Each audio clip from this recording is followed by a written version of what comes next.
अनिल भाई हम का सुनतनी रे। का सुनाई हो ये काका? कि पहलवा की माई के बुढ़ारी में लड़का हो खता। हो ये काका, एक और चाचा तो पूरा गांव भर में चलता हो।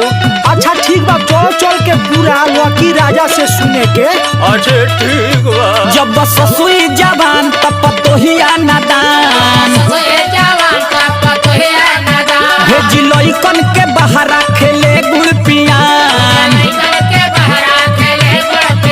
जब ससुई जवान तब पतोहिया नादान, भेजी लइकन के बहरा खेले गुड़ पियान।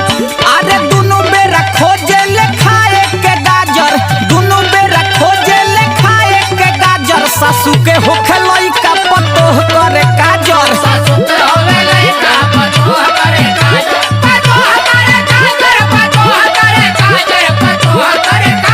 सासू के होखे लइका पतोह करे काजर।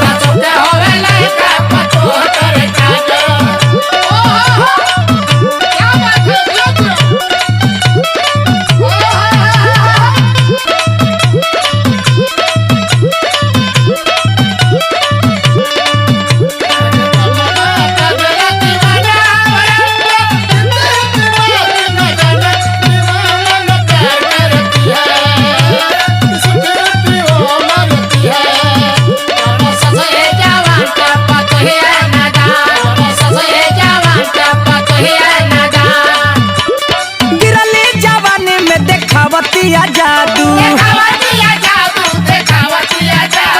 घुमतिया लेके ही पेटे में बाबू,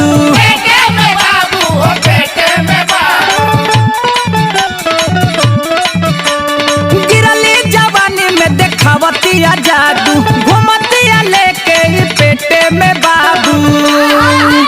अरे रात भर कहरे ले पथ जब पाजर, रात भर कहरे ले पथ जब पाजर। सासू के होखे लइका पतोह करे काजर, सासू के होखे लइका पतोह करे काजर।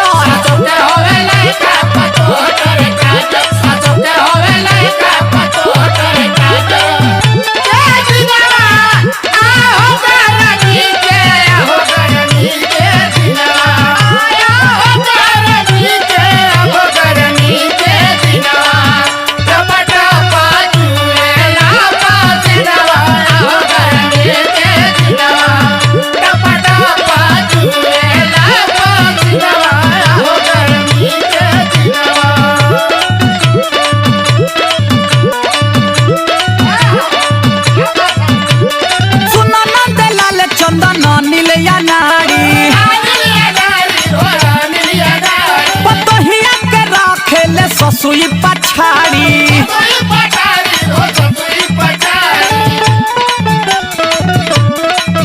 अरे सुना न दलाल चंदन नीलिया नाड़ी, पतोहिया के रखेले ससुई पछाड़ी।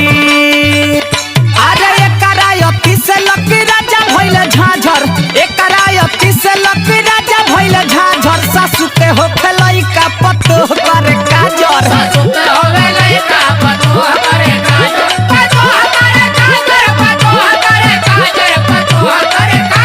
सासू के हो